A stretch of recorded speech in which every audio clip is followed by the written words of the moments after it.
that's what these universities do. They turn out these worthless degrees, these left-wing soldiers in the army of progressivism, and they get hired by NGOs, nonprofits, and the government.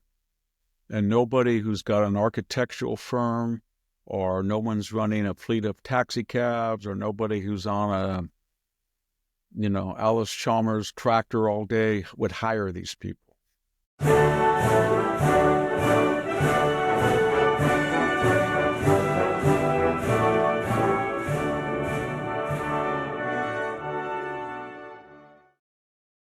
Hello, ladies. Hello, gentlemen. This is the Victor Davis Hanson Show. I am Jack Fowler. Lucky man. I get to be the host. I get to ask questions. I kind of think the questions you'd like to ask of the star and namesake, Victor Davis Hanson, who is the Martin and Ely Anderson Senior Fellow at the Hoover Institution and the Wayne and Marsha Buskey Distinguished Fellow in History at Hillsdale College, and the owner of a website, The Blade of Perseus. You'll find that at victorhanson.com. I'll tell you why later in this episode. You should be checking that out and even subscribing. We are recording on Saturday, March 1st, and this particular episode of the show will be up on Thursday, March 6th. As ever, ton of things to talk about. We did not get time in our last episode to speak about a big issue. I think it's big. It's Pete Hegseth's comments and thoughts about what America should be doing with Mexico. Some really directs are not the wrong word, just like tough talk and overdue talk, I think, Victor. But you may have different opinion. We'll get your thoughts, Victor, on Hegseth in Mexico. What else? Inseminated persons. Some guys who might qualify for that. Kamala Harris and Tim Walz still remain in the news. Jeff Bezos telling the Washington Post, telling people what he's going to do with the Washington Post editorial page. Maybe we'll have time for something else. We'll get to all of that, Victor, right after these important messages. We are back with the Victor Davis Hanson Show. There he is. Get your strength, Victor. Get a little. I'm having some tea to get my voice nice and warm. Yeah. Growing up, everyone now, stay hydrated. Everyone goes out, they get 10 gallons of water on their back. Growing as kids, we were lucky if we found a puddle on the street. I was that way till I got kidney stone. Oh, you got 33, I believe. I lost count at 33. Yeah. All right, Victor. Pete Hegseth has, I don't know anyone that a Trump cabinet secretary will say that will not cause a kerfuffle with what remains of the liberal media, but he had some tough talk related to of course, Mexico and the violent gangs that have been part and parcel of the death of hundreds of thousands of Americans with all the drugs coming over the border. Victor, what are your thoughts about Pete Hegseth warning Mexico about what they do and what America's reaction might be? Yeah, the problem is Mexico is not in full control of their own country. So when he says that he might have to deal with the gangs, i.e. like General Pershing and George Patton and people went in 1916. They went into Mexico to stop Villa and banditry that had come across the border and killed Americans. They weren't very successful. It was very hard to find them. So I guess what he's saying is if you just rethink our relations and don't have any preconceptions and just say this is A country, this is B country, and they send in Chinese raw product fentanyl, have special cartel factories that process it into drugs that are disguised as methamphetamines, whatever, but laced with fentanyl. And out of that, 75 to 100,000 Americans die per year. And over 10 years, that's more than all of the American deaths and all of our wars in history. Then they're an enemy because they knowingly do it, and that gives them some $20 billion into the economy. And then you also say that Mr. Obrador, remember he said, isn't it beautiful? 40 million people went into the United States from Mexico, meaning illegally. And then he said the Mexican prior president, Obrador, said he wanted all expatriate Mexican Americans to vote against Republicans, and especially Trump. And then Mexico gets China around tariffs by having China send in computer parts, manufactured parts, car parts, and then they just assemble them and come in under NAFTA, and they're running a $178 billion surplus with the United States. That is on top of $63 billion that expatriate Mexican nationals, the majority of them here residing illegally and on some sort of health, housing, education, nutritional support from local, state, and federal governments. And that's 63 billion. You add the 63 billion with a 20 billion cartel profit, and then you add the 180 billion, and you're getting close to, I don't know, $270 billion that's coming out of the United States. And you would think that that would give us a little leverage, especially when they've destroyed our border. And every time we try to suggest something to them, they stonewall us, or they threaten us or something, and they're very upset. I mean, if you think that this is a racial or ethnic issue, it's not. When Donald Trump got 46% of the Hispanic vote, most of it Mexican-American vote. So what I'm getting at is he's trying to think out of the box and tell Mexico it's not going to continue any longer. You're not going to kill American youth and let these gangs come into our country. That is a legitimate. We had a community, Mendota, not very far from where I lived. It was taken over by M13, by Mexican gang. Taken over. They had to get FBI SWAT teams to come in.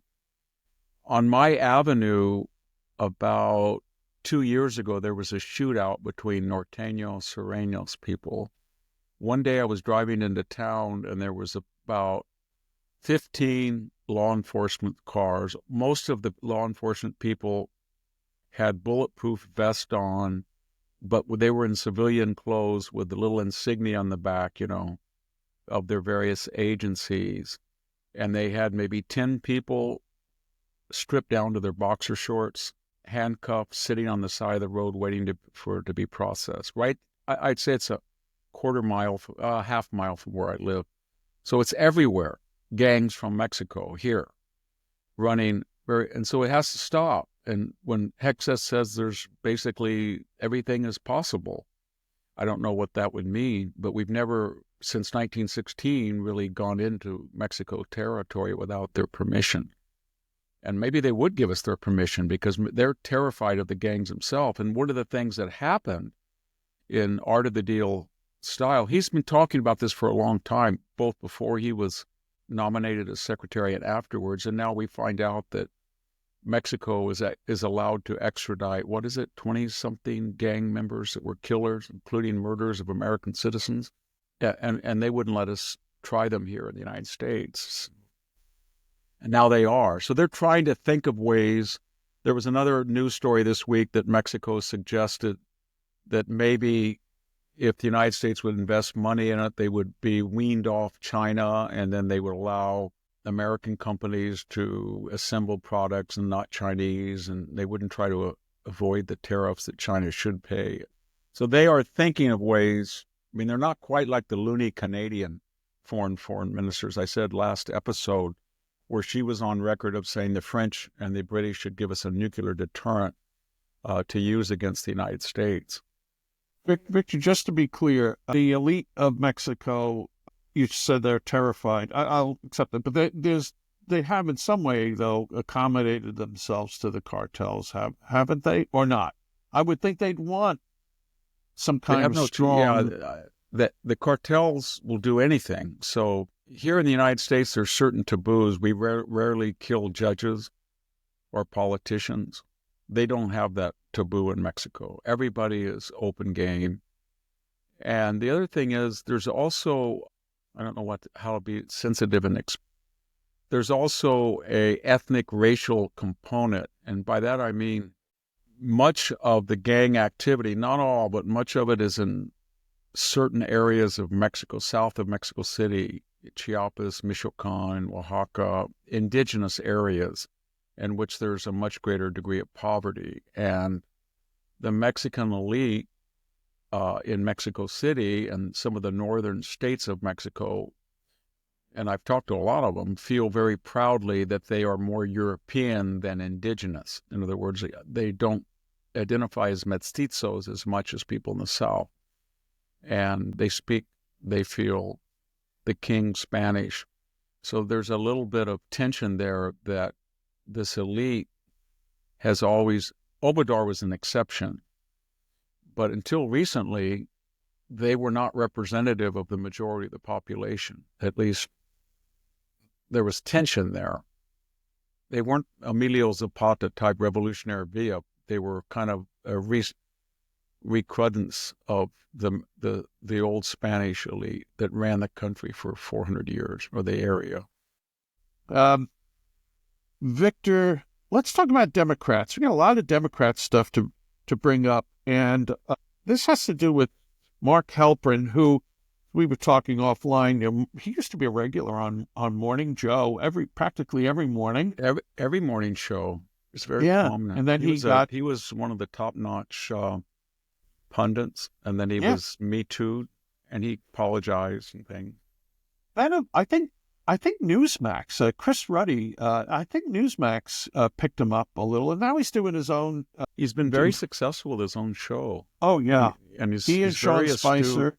Yeah, I think when you look back at Me Too, I mean, people even that I don't agree with politically were done a disservice. Some of them.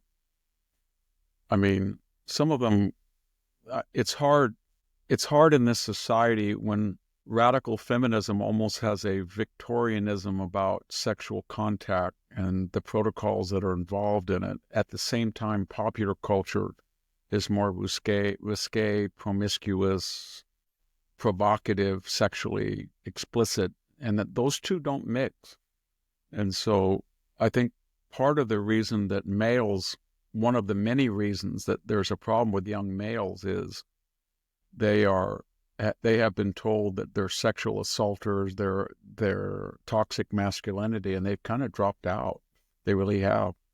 I know in my immediate circle, my nieces, nephews, larger family, and friends, the number of young men ages 25 to 40 who are not married or have not been married, they don't have children, they're not dating actively, and they're not gay, is quite large. And I think a little bit of it that is they're just been told that you've got to be very careful that if you have a normal mating or courtship or whatever term you use, that what seems to be part of the sexuality of the two partners can be later reimagined as aggressiveness, and it's just better. I've had a lot of young mothers tell me that they would not send their kids to a Harvard, Yale, Princeton, their male sons, because they were afraid they'd have a couple of drinks and hook up with a young woman in a consensual fashion, and then the next day, if they didn't call or they were considered a lout, L-O-U-T, that would be then repackaged as sexual assault. And in an environment where you don't have there's no due process. There's no Fourth, Fifth, or Sixth Amendment. No, none at all. We had this very famous guy, Joe Longsdale. Yeah. And he had a consensual relationship. And he was very, very wealthy. It didn't work out. He was a part-time teacher, and he was doing it for free. And then where was he at Stanford in the business school? Yeah. Okay. And then one of the students, I shouldn't even say student. She was very, she was an adult, and they had a relationship. And then, of course, it didn't lead to marriage or permanency. And she began to say retroactively she was sexually assaulted, all that. And then he just released the emails the email. But the point I'm making is they didn't give him any due process. They just banned him from campus, even though he's an alumni. He was a very successful entrepreneur, very wealthy. And they tried to destroy his life, they being the university. Then all of a sudden, when they had the he said, she said, and he showed the types of emails he was getting from someone who was prompting him for this type of relationship, it blew up in their faces. And they treated him terribly. They really did. And he's now at the University of Austin. I mean, he's one of the backers. I think he has a Cicero Institute that he funds. I've met him. He's a wonderful person. Yeah, yeah. Well, the Ford lady with Kavanaugh, Anita Hill, whatever, they have wreaked havoc through the culture, them and many Yeah, more. So I back to never. Mark Halpern, Yeah, Victor. He on the show, he says, no, he and Sean Spicer, and I forget the third guy, have a daily show. They've been terrific political analysis. And Mark's kind of a Democrat. He says, I really think the left does not understand what's happening all over the country. MAGA is on fire with a sense of retribution and a sense of opportunity to make big change, to pressure corporations, to pressure universities, to pressure the media, to pressure Hollywood to say, new sheriff in town, always don't count. We are going to change it. And he goes on to say, and the Democrats, the left, just do not get what's happening to them, and it is happening to them. they don't Your have an thoughts? alternate. I know everybody says, well, they don't have an alternate plan, but they don't. All they have to do is say, this is our agenda. We want to cut $1 trillion too, because you can't borrow $2 trillion a year when you owe 35 and your interest payment is, your deficit's 2 trillion and 1 trillion of it is to pay the interest. And here's what we're going to do. Like Bill Clinton and Newt Gingrich, they don't do that. Or this is it's unsustainable what we did. You cannot have 3 million illegal aliens coming into your country unaudited for health reasons alone. But here's our plan.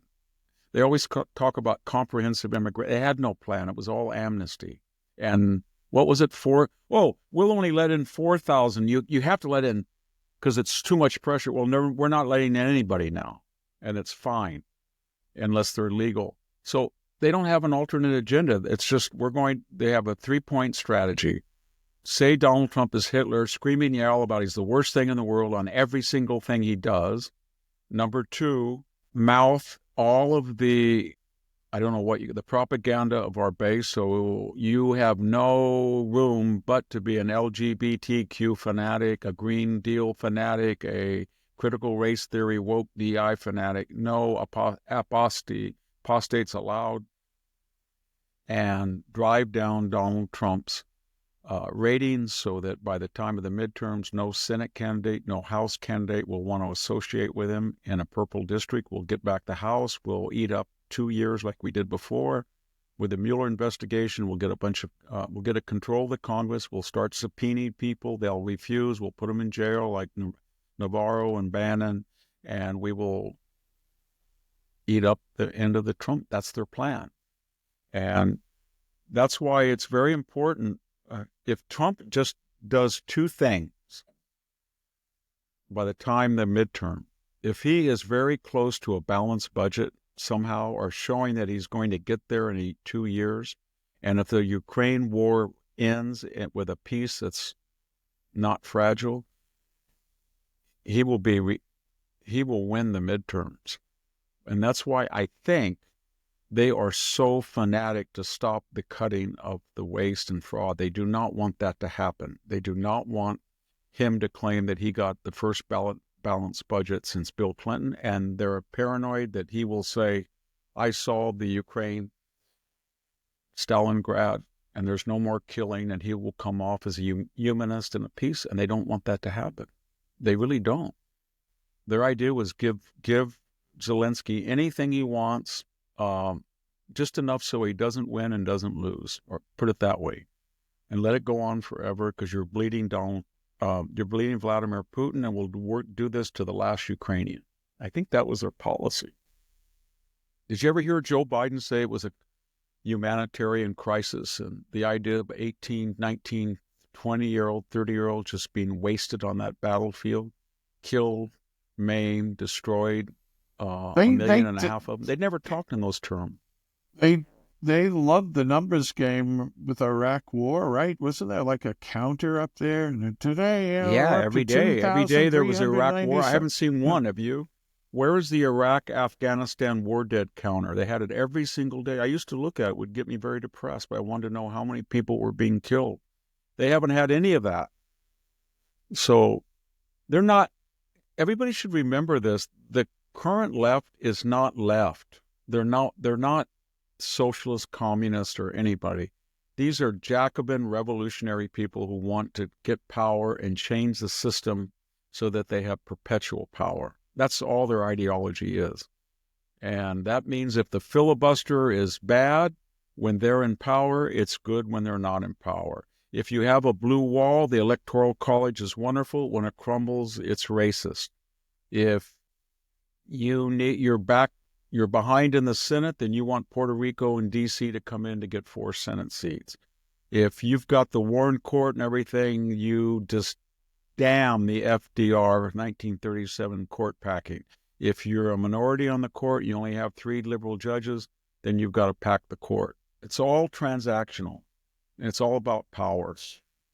Well, just one last thing on Halpern. I think part of what he's spotlighting is the shock of the breadth of assault counter-revolution, as you've written about, Victor, in so many various ways. But then the ideology has infected everything in so many ways. So it needs to be rooted out at the White House correspondence and the corporation. I wrote that article. Who caused the counter-revolution? It wasn't Donald Trump. It wasn't Marco Rubio. It wasn't Pete Hegseth. They took the country so hard left by inventing a third sex, by inventing a new foundational date, 1690, by tearing down statues, by renaming things, by putting biological men and female sports, by not a porous but a destroyed border, not 1 million a year, but 12 million over 4 years. Not just a defeat in Afghanistan, but an utter humiliation and turning over weapons to terror. It was something we'd never seen. And to correct that, they're going frenzied. But Donald Trump is not going to be Mitt Romney. I'm sorry. He's not going to say, well, they've kind of been a little extreme, and I've appointed 6 committees, and they're going to report back to me in a year with commission results. It'll be bipartisan. We can work across the aisle. We'll have sober and judicious Kamala Harris will be on the commission. She's a very responsible person. And then they'll give us a set of recommendations, and I will take them to the Congress. And we'll see if we can address that's what they want. That's what a Republican would do. And so the other thing they're really angry about, they thought that after the first Trump term, they had his number. In other words, they had the Mueller for 20. They went from the Mueller investigation, and they waited about 3 months, and then it was the Vindman impeachment, and that went for another impeachment trial, and then they had all of the other little shenanigans, disinformation lab, and they had people in that administration. There was anonymous saying that we have an internal coup and we're stopping all of that guy, whatever his name was, low-ranking Homeland Security official. The New York Times said a high important official. He wasn't. Then they had people that, Rex Tillerson's a nice guy, but he wasn't on the MAGA agenda. Jim Mattis is a nice guy. He wasn't on the MAGA agenda. John Bolton wasn't on the agenda. And they had the Omarosos and the Scaramucci's. It was chaos. If Trump gave an order to a cabinet official, they either would ignore it or they'd find ways to counteract it. And so he had 4 years in the wilderness to ponder all this, and 4 years of being 5 civil and criminal, 83 indictments. And when he came back out of the wilderness, kind of like with a bullet Churchill, wound, right? Exactly. He said, you know what? Instead of me arguing with my own cabinet, I want what Joe Biden once called ultra MAGA. I want them to make suggestions to me. So he picked this cabinet, and it's a revolutionary cabinet. It really is. And I think Elon Musk said that the other day. They're very good at what they do. They're fearless. They're competent. They have enormously successful communication skills. They've been in private enterprise, many of them. When you hear Tulsi Gabbard talk, she's eloquent, mellifluous. So is Pete Hegseth. So is Marco Rubio. They all are great. And the difference is from 2017, Trump would get frustrated and give an order that wouldn't be followed. Now he's getting suggestions. Hey, President Trump, what do you think of this idea? And it's not as much that he's got loyal people who are, loyal's the wrong word. He's got compadres who agree with him. And the brothers. Band of brothers, and they're starting to do, and they're not going to stop. They're just going to keep pushing to undo this madness and keep the left off base, and the left doesn't know how to handle it yet.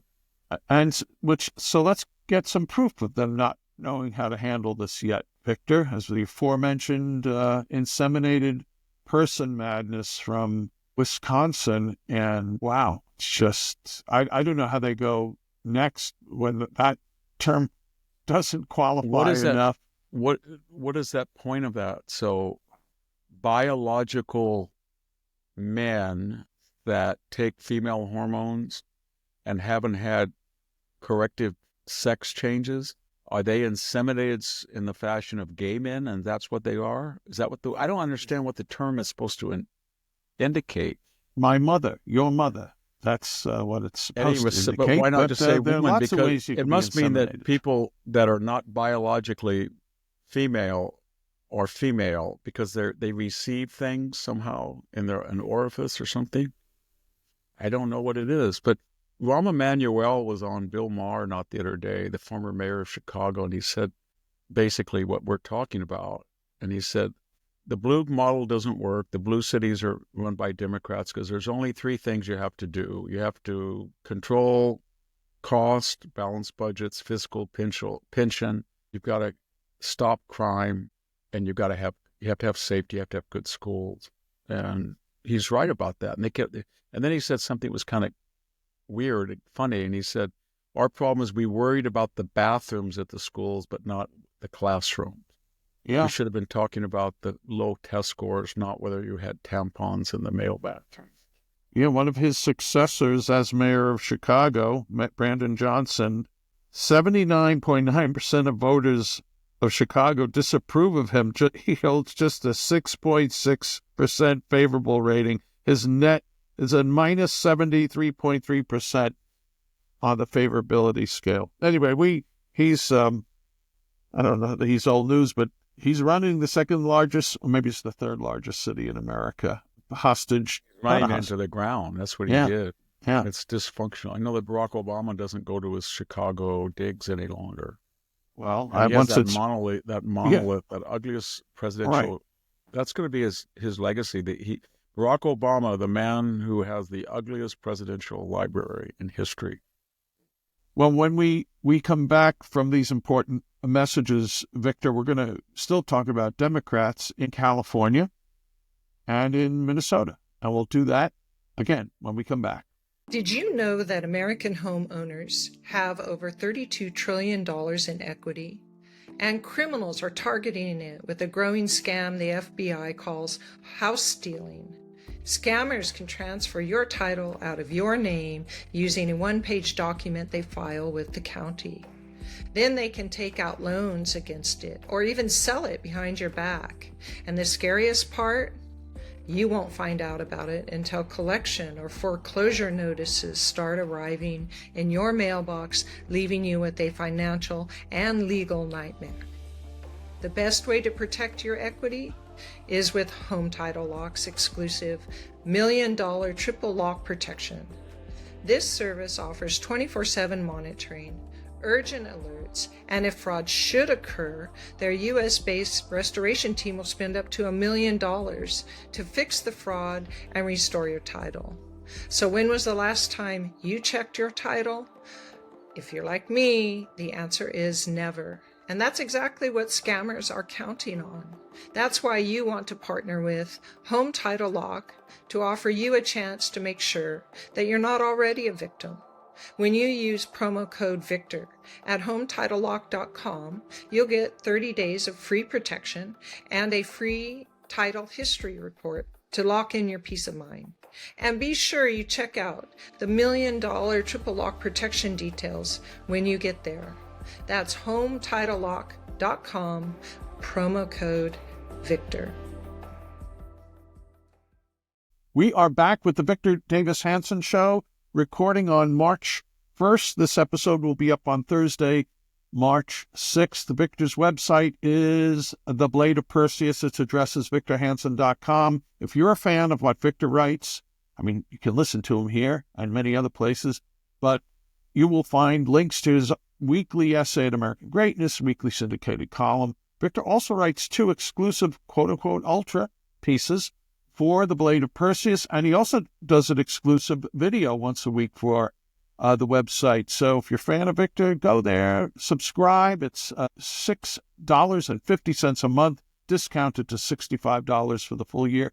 Plus, you'll find a treasure trove of other links, Victor's other appearances, these archived podcasts, links to his books, The Blade of Perseus, VictorHanson.com. So, Victor, you work at this place called Hoover, and Bill Whalen is one of the... He's a very good guy, Bill Whalen. He's Pete Wilson, former chief of staff, very astute political mind, especially about California. He knows every little detail, nook and cranny about California last half century. He is the he owns the California beat, so to say, for Hoover, and there's he's got a site there within the Hoover website called California on Your Mind. I recommend it to our listeners. And he just did a piece the other day: is California Kamala's for the taking? And there's an Emerson poll, so he cites at some length, even though the primary for governor will not, it's another 15 months away. Harris has 57% support, 6 times better than former Congressman Katie Porter. And the rest, everyone else is back, way back. And there's something here: if she didn't run, if she was removed from the ballot, undecided would become the front runner at 45%. So, Kamala Harris, I don't know, is Nixon, you want Nixon to kick around anymore? Yeah, if you read you read the article, it wasn't suggesting that she's a powerful candidate. It was suggesting that there is no other candidate, and she's the only person because of the 2024 election that has name recognition. So when you give a person that's being polled these names, they say, Porter, who is that? Or, any name, nobody knows. The only other name they know is Gavin Newsom, and he'll be termed out and he may be recalled. I think Bill's trying, and not trying, the subtext of his article is the days of Nancy Pelosi and Dianne Feinstein and Barbara Boxer and Jerry Brown, they're over with. Willie Brown, the people that ran the country came from the Bay Area. There is nobody else left. And so if she runs, and the Republicans had a decent candidate in this jungle primary where you could have 2 Democrats, they could beat her. But she's the only one with name recognition. She's a lousy candidate.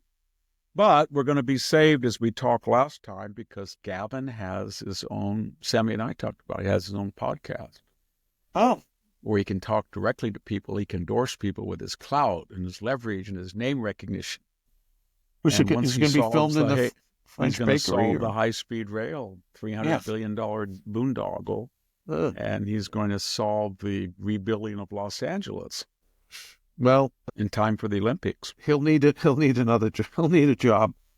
Hey, Victor, Kamala's running mate, as we all remember. I don't want to forget. I kind of like thinking back on Walz. Yeah, I mean, he was such a weirdo. I kind of relish his little hand flaps and all the strutting and the lines. That's what's Megyn Kelly. She had a brilliant comment. I was on her show not long ago, and she said something about Tim Walz, and she asked me about him, and then she kind of broke in and had the perfect description.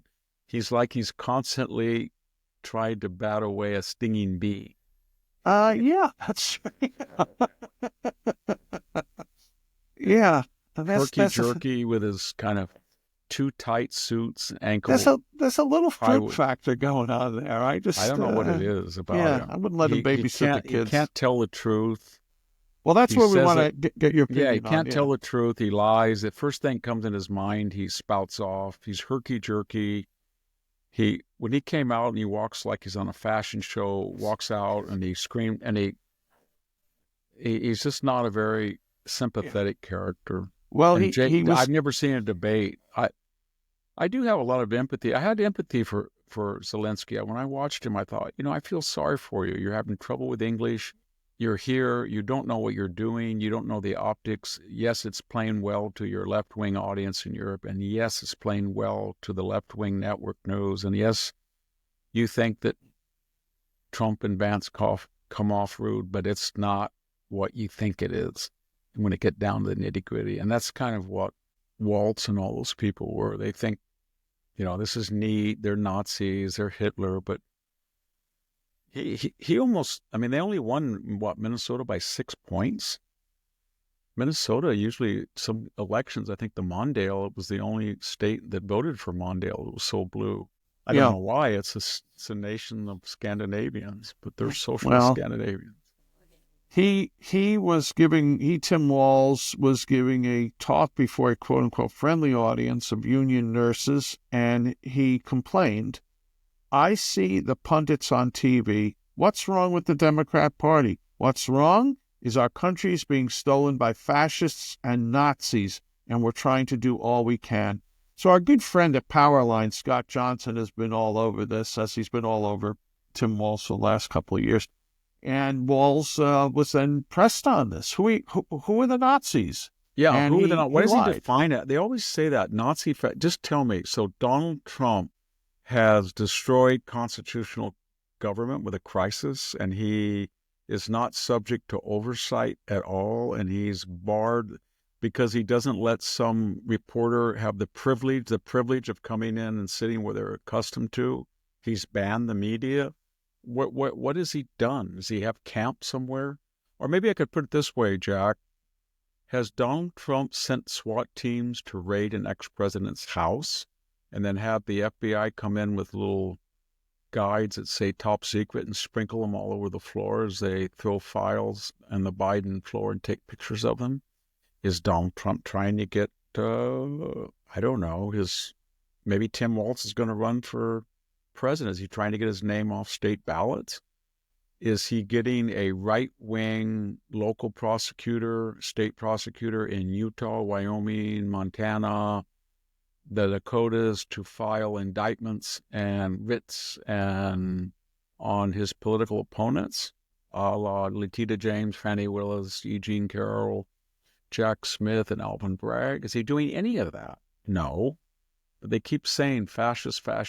It doesn't mean anything. They don't even know what a fascist is. They don't know what a Nazi is.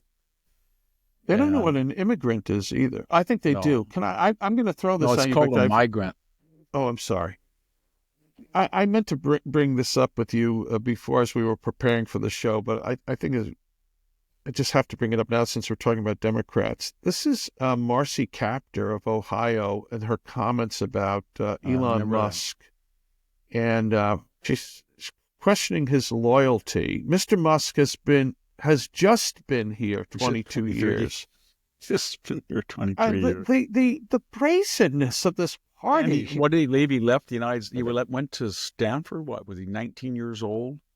He didn't. And Walter Isaacson biography said that to the extent he knew much about, and who knows much at 19. He was in a system, but he was opposed to apartheid.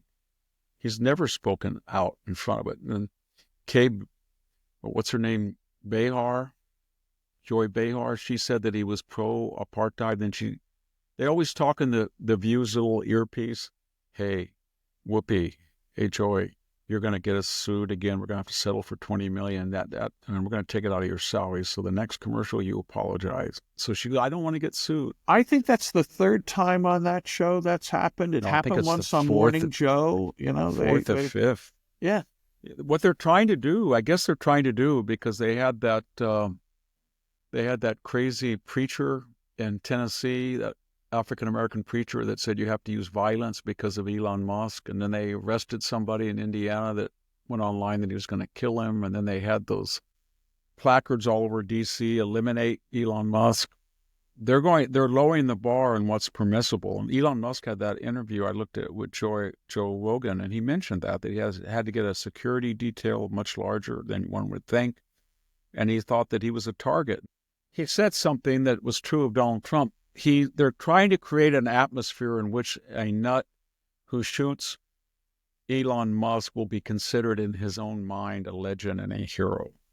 If you keep calling people Hitler, fascist, and you speak from a position of authority, then you are going to, it's like putting honey and seeing all the insects that come out of the wall termites, ants, roaches. They're going to come out and they're going to have that. And every nut who's on balance in the country will come out and think that I can shoot somebody because I'll be a hero because he's Hitler.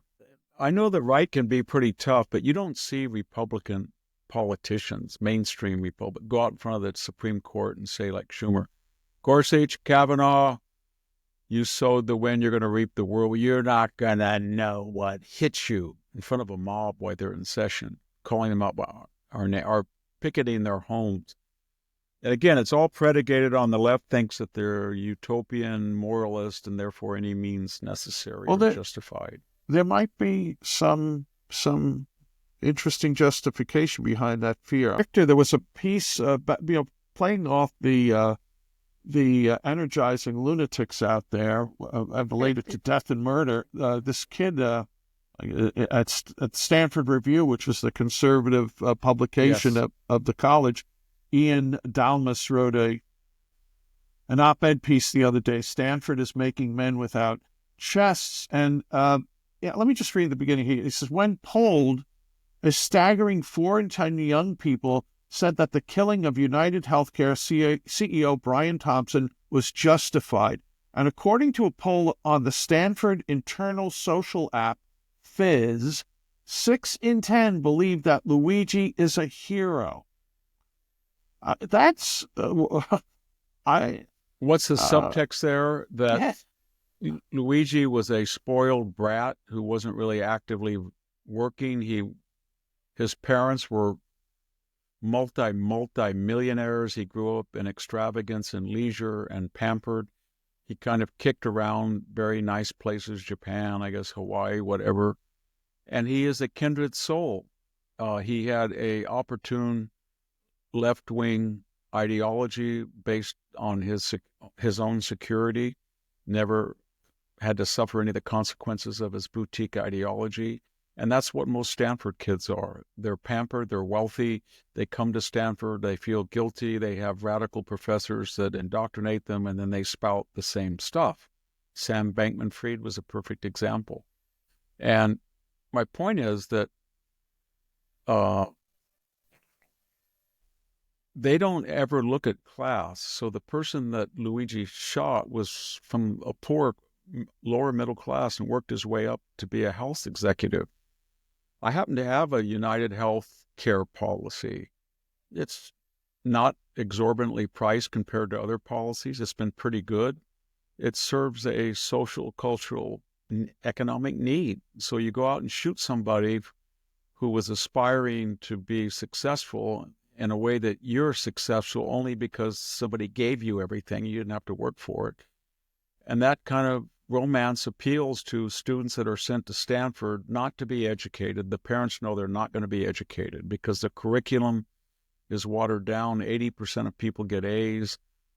There's so many therapeutic distractions there, but they're going to be branded with an S on their rear end, like a cattle.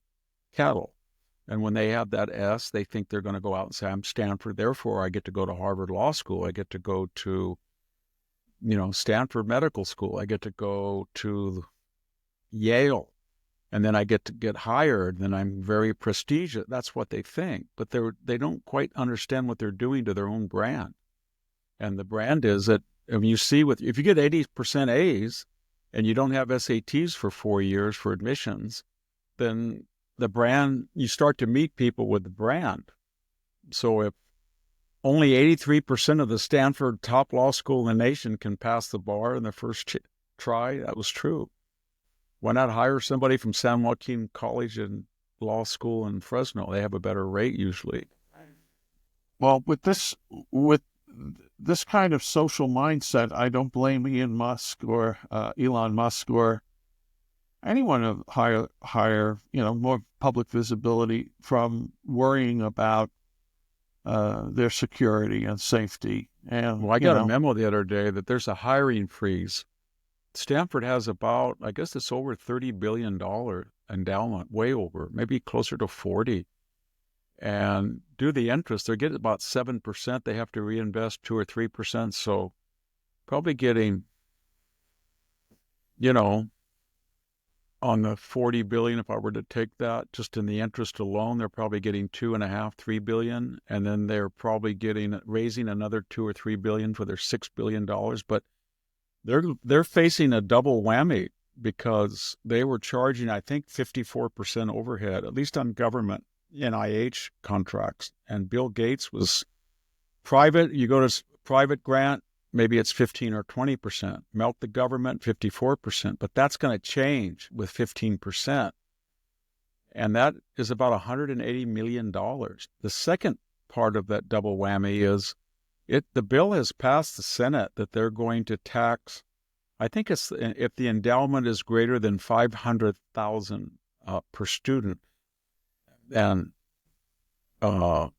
Stanford it has about 16,000 students, but it's got about 3 times that endowment. So it's got about 16,000 students, but it's got a $40 billion endowment. And so they're going to have to pay some tax on that. The Senate lowered it, I think, to 15 from 25%. But when they start paying 15% when the university can only take 15% out of grants, public or private, and they have to pay income tax on some of their endowment income, they're not going to be able to have this huge DEI. And just the mere thought of that, it hasn't been actualized yet. The mere thought of it has invoked a hiring freeze, and we're all subject to it, Hoover Institution or not. And that's because they see what's coming. And who's to blame? They are. Nobody said that. Nobody forced them to give 80% A's to everybody. Nobody forced them to have racially segregated dorms, racially segregated graduations, racially segregated safe spaces. Nobody forced them to go censor people like Scott Atlas or Jay Bhattacharya. So they brought it on themselves, and all these universities did. And well, Victor, we just were talking about the richest man in the world. I guess we should find a few minutes to talk about the second richest man in the world, Jeff Bezos. And again, I'll throw a curveball at you, but I think I sent you a note about this. We should talk about, activism on campus has not stopped. There's crapola happening at Barnard College in New York. And we'll get to those 2 final topics when we come back from these final important messages.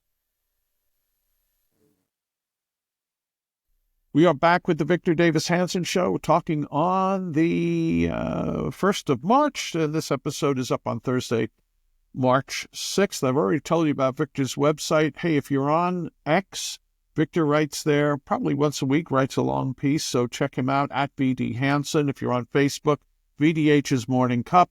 It's a great group of friends, not officially affiliated with Victor, but good people at the Victor Davis Hanson Fan Club. And I should mention that the mothership of this podcast is John Solomon's JustTheNews.com. And wait, there's more. About a month ago, Victor started doing a daily 5 or 6 minute video for the Daily Signal, and that you can find that on YouTube, and the numbers there are, kind of staggering, and it's an excellent production. Victor, your thoughts about bad Jeff Bezos. He has said that the Washington Post editorial page will no longer be the province of left-wing lunatics. It will be about free markets, free speech, etc. He's changed the editorial policy. The usual suspects have yelled, and even some have resigned. Your thoughts about him or about this, Victor? It doesn't matter. Well, they kind of did on the left what, I have to be very careful, Jack. I'll offend your sensibilities. What National Review did in 2016. Oh, I thought you were going to say something about Italians. Go ahead. No, but I mean, okay. Yes, that is, their constituency got smaller and smaller and smaller, and they were an echo chamber. So, in National Review, when I was there I was there for 20 years, 22 years, 21 years. Yeah. The point I'm making is that when you keep saying that Donald Trump is a troll, no, he's a devil. No, he's Satan. I disagree. He's Lucifer. And you're doing, he's an ape in a helicopter. That kind of stuff. You don't have an audience anymore. It gets monotonous. So they just keep drumming that in, this left-wing stuff. And they got, he was reasonable. After the election, they got rid of Jennifer Rubin and they got rid of some of the crazier people there, but they were still doing it. And finally, he had a Mark Andreessen come to Jesus moment. Remember that we've talked about that so many times, Jack, that interview he gave where he said, I just realized these people he's talking about his CEO said to him, these people want to destroy us. In other words, we're capitalists. We like a free market. And we have to have free inquiry and expression. That's part of how we do this important productivity, and they want to destroy it. They think we're capitalist insects, and we're not going to do it anymore. And that's what made them flip over to Trump from Harris-Biden. But the left has this idea that they're so brilliant, they're so creative, and they're so beautiful people that they should be able, like people at the Huffington Post, I don't know what happened there, but they drove that into the ground. And they should write this crazy stuff, and that Dr. Sun in LA Times or Jeff Bezos, these billionaires who are capitalist insects and parasitical on society, all those ill-gotten gains should subsidize brilliant people like ourselves. And we're not greedy. We think we should get, modest sum, $400,000 or $500,000 a year to write one of our recycled columns each week. And then Jeff Bezos, he didn't do this, Jack. This is funny. He didn't say, I think that we need to have more columns stressing two things, freedom of speech and free market economics. He said, we're only going to do that. We're only going to do that. It almost implies you're not going to talk about anything but free expression and the wonderful capitalist system. And it's very different than Lisa Jobs. She runs Atlantic, but see, she's not in the productive. She's on the money interest investment. She's a receptacle of the money from her husband. She never created any money. So she doesn't care that, and maybe in an abstract, she wants Apple to keep giving her these great returns on the stock or interest, but basically she's got so much money she doesn't care. But if she was actually out there as an Apple CEO trying to do business when your employees are trying to undermine it, and the Bay Area is hostile to you, it's hard to be liberal anymore. So, excuse me, it's also applicable to Bezos's ex-wife, who has been giving billions of dollars. She's done a lot of damage. So the two of them.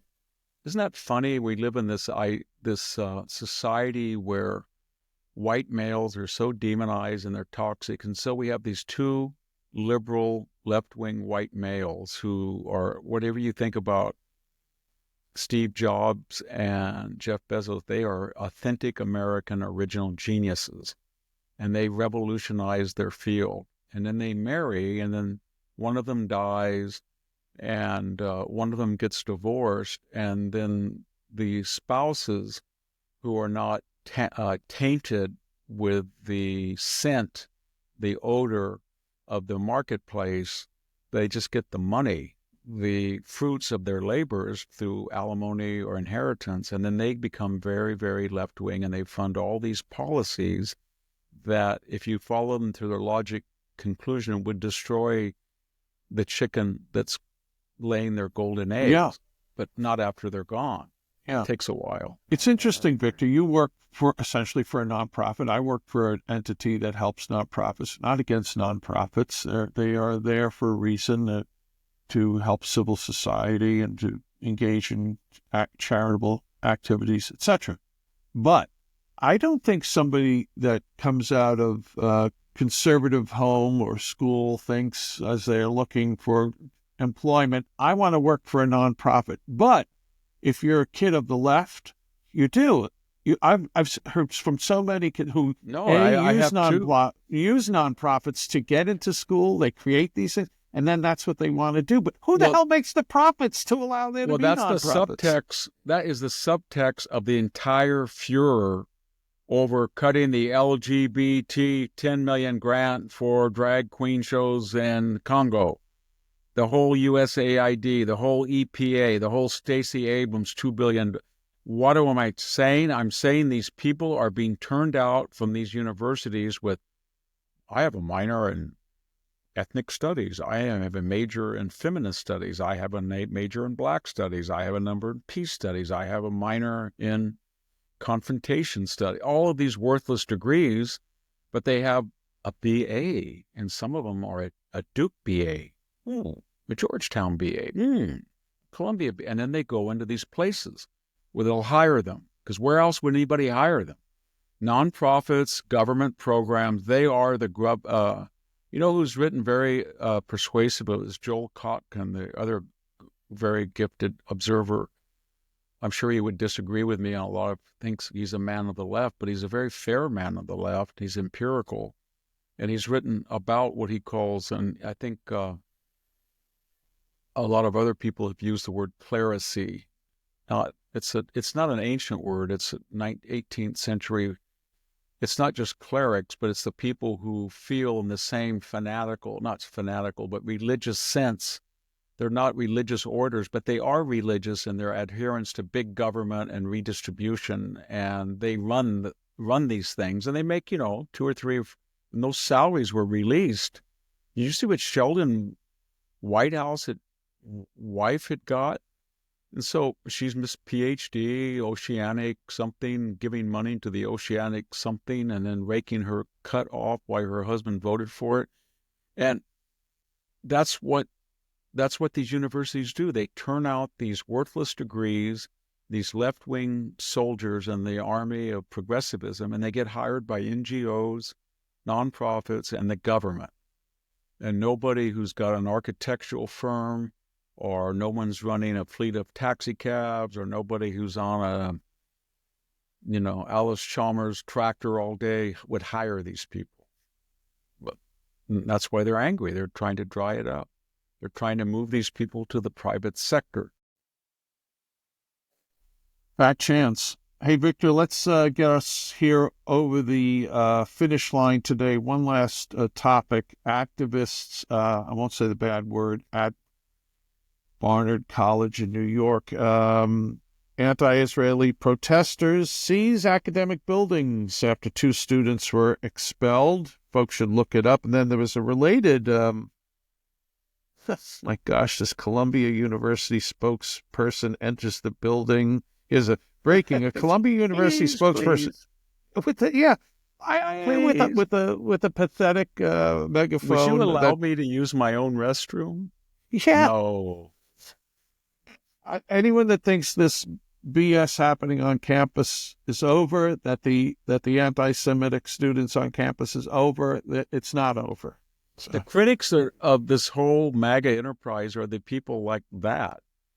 And they don't believe in deterrence. All one administrator has to do is, if she just said, no, you're going to let me get out of the way, I'm using the restroom. And oh, by the way, you're here against state and city laws and the laws of the university. Many of you may be, unfortunately, on a green card, or I should say a student visa. Therefore, when I come out of the bathroom, we have security cameras all over. I know you're wearing masks, but we'll find out who you are. And if you don't leave, you're not gone when I come back, you're going to be suspended, expelled. And if you resist that, we are going to file criminal charges against you with the prosecutor. And more importantly, if you're on a student visa and you're here from a different country, see ya, wouldn't want to be ya. That's what she said, and it would not happen. That would be it. And it would be calm. We had the same thing happen at Stanford. We had Larry Summers speaking, of all people. He's not a conservative. And we had this group. It was alleged that they were mostly outsiders, not students. I don't know, but they disrupted and they just were allowed to disrupt it. I thought, why don't the police come in here and arrest them? And these are very cowardly people. They're very pampered. They're very wealthy. They feel that they can say or do anything, and because of the mere fact that they occupy a campus for a transitory 4 years, they think they own the campus. Not the faculty, not the administration, not the donors, not the alumni, not the board of trustees. They own the university. You're just passing through like ships in the night. You don't own it because you're like a renter. It's like a person renting an apartment for 4 years, and he tells the landlord or the person who has the paper on it, "This is my apartment." No, it's not. A subsidized renter in most cases, Yeah, too. we're always waiting for that one rare man or woman that says, "No mas, we're not going to Yeah. do it anymore. I'm sorry. We Who had was the them." former senator from California? S.I. Hayakawa. Yeah, yeah. He just got his his little gardening shears, and he went out there, and they said, he had a very funny accent. He goes, "This is the law, and there is a regulation of no megaphones in the street, so I cut the cord." And then he became famous. He's actually a very gifted linguist. Wrote a book on introduction to linguistics. Did you ever meet him? No, but I knew a person that knew him, and he had that little tattersham, or that little thing he wore on his head. Yeah. And then he became a senator. They called him Sleepy Sam because he was about 75 when they elected him as a one-term senator. And his mother lived to be 95. I think he did too. But he was an old-fashioned Roosevelt liberal. And he just looked at these snotty, pampered, wealthy kids. And I think his family had suffered in the deportations and, during the Japanese so-called relocation, where they put people in Manzanar and places in the Sierra Plateau lands. Anyway, he just thought, this is a circus. These people are not formidable. They're just, all you have to do is kick out a few of them and the rest will fold. And that's what he did.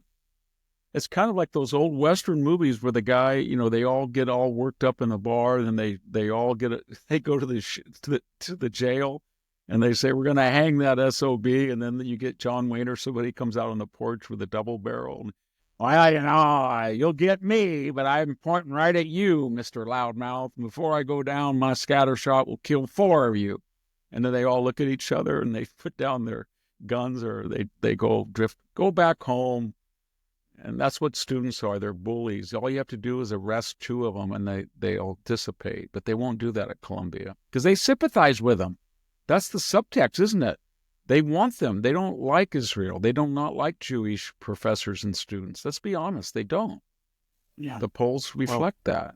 The governor of New York, we're still waiting for her to work up that law to outlaw masks, which... It's fine if there was a KKK. Why is it not fine? I never thought I would say that. I never thought I would say what I'm going to say, Jack. Go ahead. But after watching her, yeah, Andrew Cuomo looks... Oh, my gosh. No question. He looks like he has a halo and angel wings. Yeah, she's just a horror show. Terrible. I mean, I didn't like a lot of the stuff he did, but the way they got rid of him was they railroaded him. And he was kind of a randy figure, but again... They just demonized him and got rid of him when they put this functionary who never was intended anything other in her life to occupy a minor office, lieutenant governor of New York. And then once she became governor, you thought, wow, no wonder she was never intended to be governor. Yeah, I think if there's a primary, I think Cuomo will probably run for mayor in New York, and there's a good chance he might be it if people don't forget all the dead bodies coming out of nursing homes. Everybody should remember that when you're a man of the left or a woman of the left, and the left goes after you, like is it Weinstein, the professor, was it Evergreen in Washington or Oregon? When they go after and he was the guy who called up and said he was scared they were after him because he didn't cancel his classes. Or you're Mark Halpern, and they go after and try to destroy you. You have a... That's a different thing, and they become apostates. Yeah. Well, Victor, we have come to almost the end. I do want to thank our listeners, and we have a lot of listeners. Before the show, Victor and I were looking at the great Sammy Wink shared some information with us. So there's lots and lots of new listeners. We greatly appreciate you coming and hope you stay. Those who listen on Apple can take the opportunity to rate the show 0 to 5 stars, and practically everyone gives Victor 5 stars, 4.9% average. People leave comments there, also on Audible and on Victor's website. We read them. And I have one comment from somebody off of Apple. It's very nice. It's titled "Exceptional Show," and it's from Tula and Sal. And I don't know if I'll just say Tula's writing this. I owe VDH a huge debt of gratitude for keeping me sane during the incredible turmoil of the past few years. I felt like we were losing America to a bizarre, twisted, corrupt sect force feeding us lies through a complicit media. My fear was that America could go down the same broken path as California. VDH provided the clarity, truth, and insights that gave us hope. Today's episode about the complexities of the Ukraine war and the dynamics around Trump's efforts to end it was incredibly insightful. President Trump and his team would be wise to take counsel from VDH to help them navigate through the complexities to end this war. I also find VDH's world history teaching fascinating, like listening to a storyteller that ties us all together. I'm a California expat, grew up in Modesto when we could safely ride bikes all over town as kids in the mid-1960s. City. Yeah. Sadly, that is not possible now, and I appreciate VDH sharing his perspectives on California's path to social insanity. Finally, I want to thank VDH for helping me with my fitness. I found it easy to increase my daily walks from 3 to 5 miles while listening to the show. That's a lot. I've increased mine from 3 to 5. No, excuse me, 3. Yeah, I was doing a mile and a half. Scouting the perimeter, jump. Right? Yeah, and then now I've added 2 miles. So I went from 1.5 and 1 at 3 to, I guess it's only 3.5 I do a day, almost 4. You and you have 2 dogs with you? 1 dog, 4 dogs? How many dogs? We at one point we had 6, but they've all dropped off to old age, and the one of them is decrepit, and the other one is insane. And so the one could walk with me, but he's insane. He would just wander in this, he would wander out in the Mountain View and look at a car that plowed over him. And the other one is a brilliant dog, but she's, I think, 15, and she can hardly, she's like a bunny rabbit. She's big, but she hops up on steps because she can't bend her hips or knees. I don't know what we're going to do when they pass away, because we'll have to choice, because there were such great watchdogs, but I have all these beware the dog signs, but now you could leave, because before you couldn't leave because they had to be fed on the hour, You're a dog person, and I know Mrs. Hanson's a super dog person, right? Yeah. I don't know. I talk about this with Sharon. What happens when George goes? And I've never bought a kennel dog, because I've always been, we were always brought up, and they're more expensive to get a pound dog because you have to pay for the spaying and the vaccinations. They're just as expensive sometimes. But next time, if I do, I like to get an actual pedigree dog, because the dogs that we've gotten, every single one has either come through a pound or somebody threw out their car door. And they're nice dogs, and we're doing a good thing to give them a home, but some of them have been so damaged, you know what I mean, by being maltreated, and they're just, Sport was a great dog. He would just smile at you, but he was so paranoid he'd bite your leg. And then Spotty would just come up to you and just bark at you like you were a scarecrow or something. Just not stop, just keep barking. And yeah, that's you watch that guy Caesar, whatever, the guy who is supposedly able to train dogs, and you don't try this at home because it doesn't necessarily work out. But we've had 5 or 6 dogs. One we had to give back, but same thing. All are from the pound. Well, anyway, God is dog spelled backwards, or dog is God spelled backwards, one or the other. Victor, you've been terrific. I want to thank finally the folks that subscribe to what I do once a week. I write Civil Thoughts, the free weekly email newsletter. It's produced by the Center for Civil Society, where we are determined to strengthen civil society. And when you get it, you'll find 14 recommended readings. Here's an excerpt. Here's the link. A stupid joke at the end.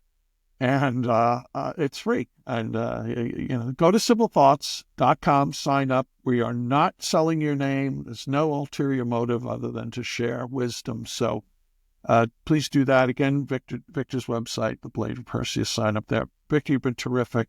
Thanks for everything, sharing all the wisdom. Folks, thanks for listening. We will be back soon with another episode of the Victor Davis Hanson Show. Thank you, everybody, for listening again.